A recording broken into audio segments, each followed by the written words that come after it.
Assalamualaikum warahmatullahi wabarakatuh.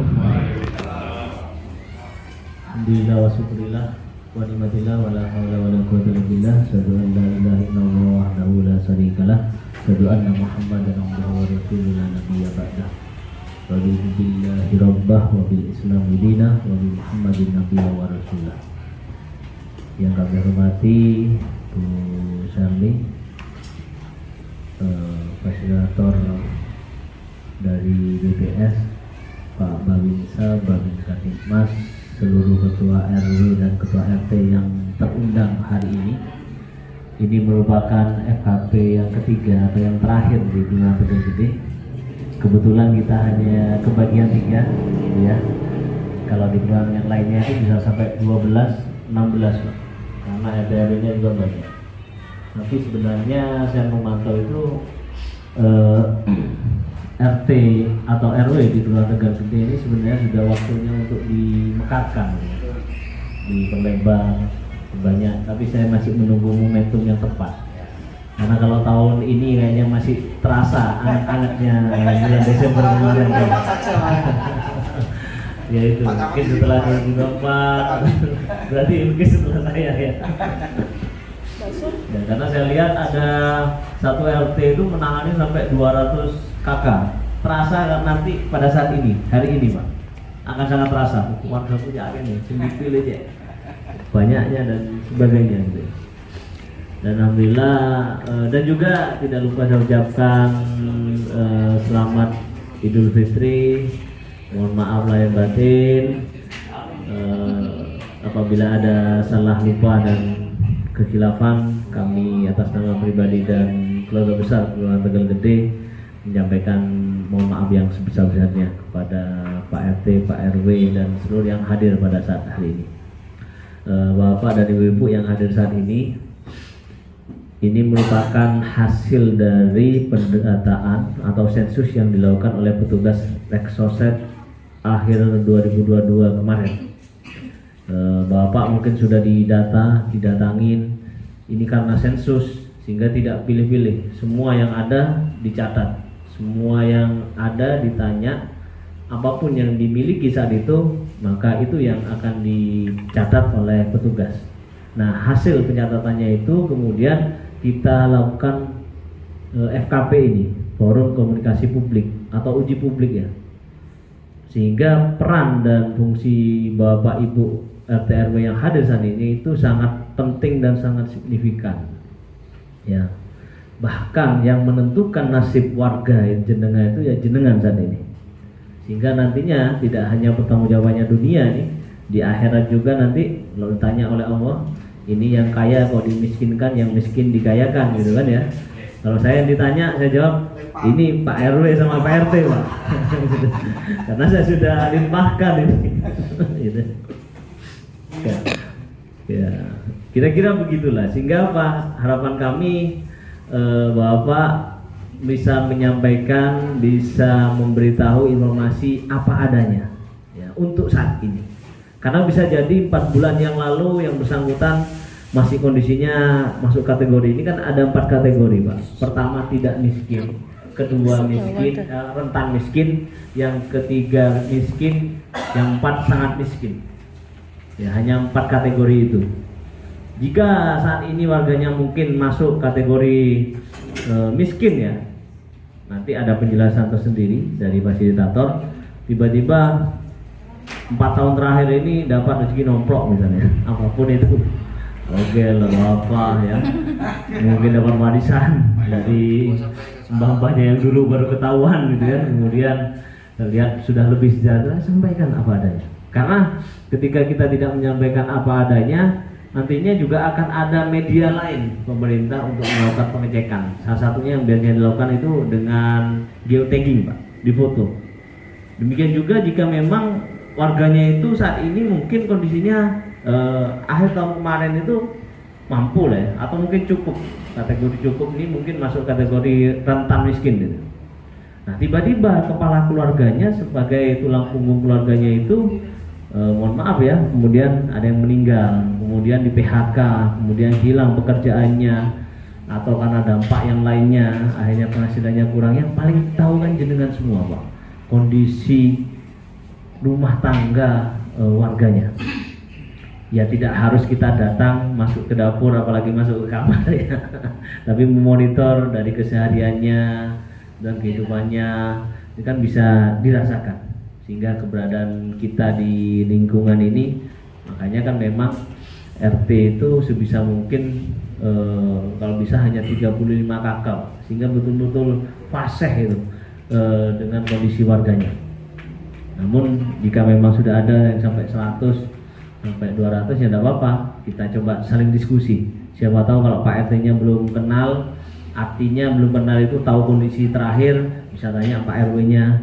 Pak RW-nya belum tahu, mungkin tanya yang lain yang ada di sini, kita diskusikan dan kita tentukan. Apa data ini masih bisa bergeser, masih bisa berubah tergantung dari nasib dari ujung pena jenengan. Ya, misalnya ini oke Pak, oke centang. Ini tidak oke Pak, ya silang. Yang awalnya poin 4 masuk ke mana? Ke 3, 2 atau 1. Tapi tetap kita tanya, ini kenapa harus poin 1? Karena ada pembandingnya Pak. Mana tetangganya yang kondisinya mirip dengan itu? Oh ini Pak, ini dengan kondisi yang sama, yang ini masuk 1, yang ini kok masuk 3 misalnya. Nah ini didiskusikan. Nanti fasilitator akan menyampaikan. Bahkan kalau perlu fasilitator ini nanti membuka database-nya ya Pak. Fotonya seperti apa, mulai dari dapur, kondisi lantainya, kondisi rumahnya kelihatan semua Pak. Saya sempat ngecek itu, terutama di RW ini yang sekarang ini, RW 5, RW 6, RW 3. Ini kan jarang ada perumahan ya Pak ya. Ada tapi tidak banyak, paling RW 3 ya yang ada perumahannya. Oh ya RW 6 ada juga, tapi lebih banyak di luar perumahan lah ya. Nah itu ada fotonya detail itu Pak.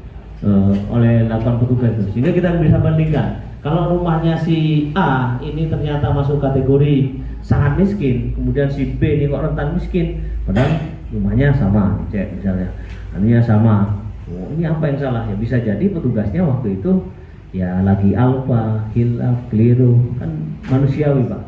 Ya, tentu data ini akan terus diupdate, tapi belum tentu 1 tahun sekali itu akan melakukan updating data.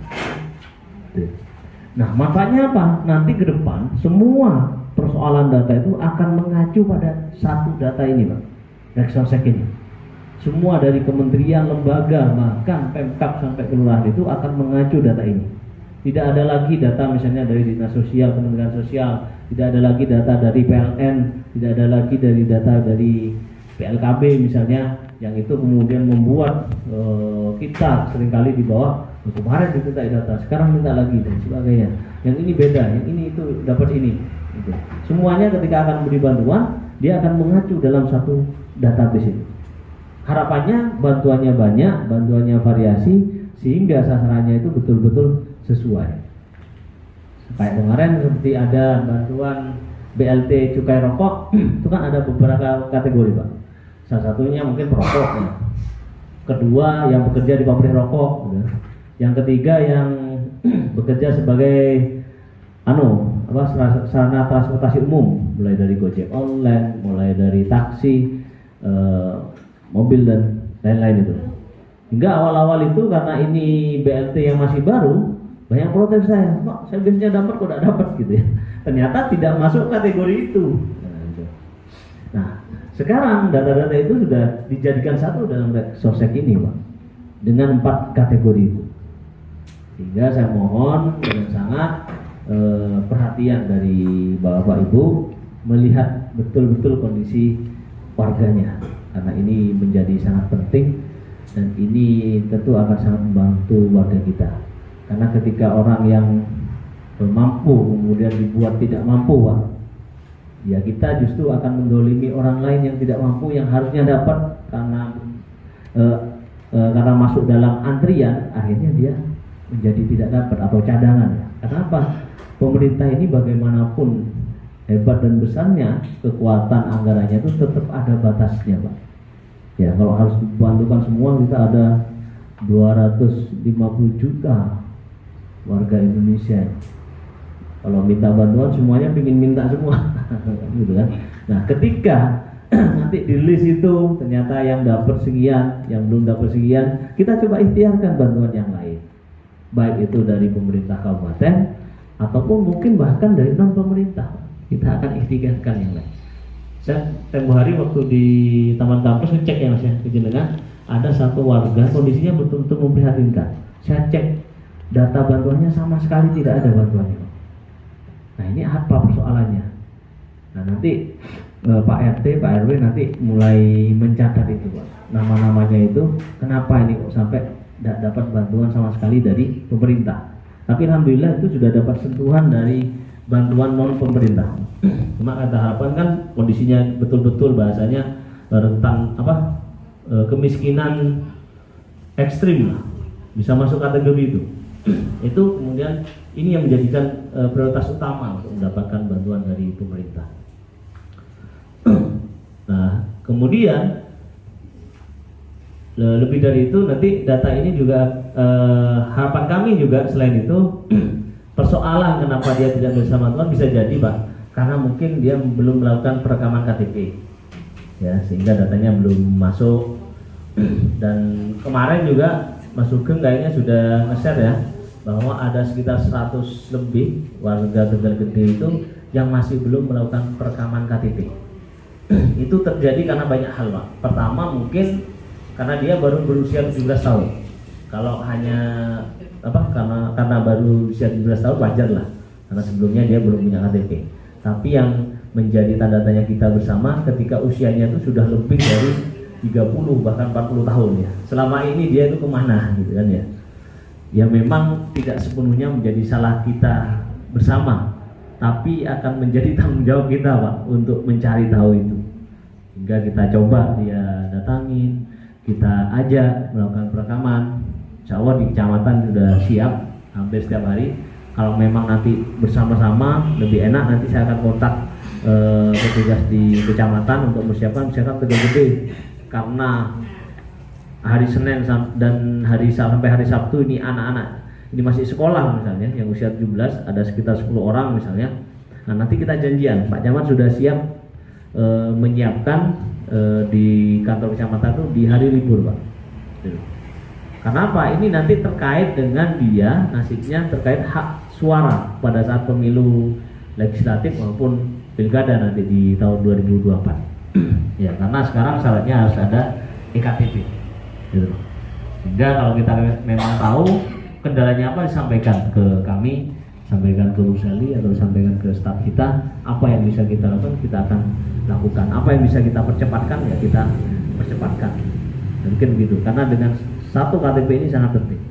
Kecuali mungkin yang bersangkutan ini sudah tinggal sendiri, ya, kemudian punya ini kelainan jiwa, Pak, ODGJ ya.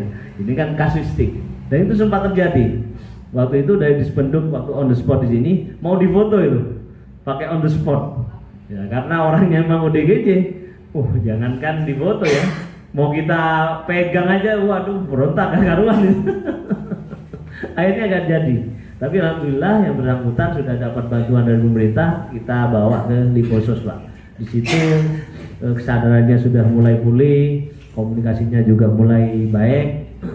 Dan dia juga sudah mau bantu-bantu bekerja di sana, bersih-bersih, lain-lain. Ya mungkin karena di sini itu tadi keluarganya sudah ada, dia mau kerja tidak bisa. Yang dia bingung kan tetap kalau makan kan dia butuh gitu. Sehingga mungkin teriak-teriak dengan tidak jelas. Ya bahasa komunikasi dia mungkin orang yang mau mendekat juga khawatir kan.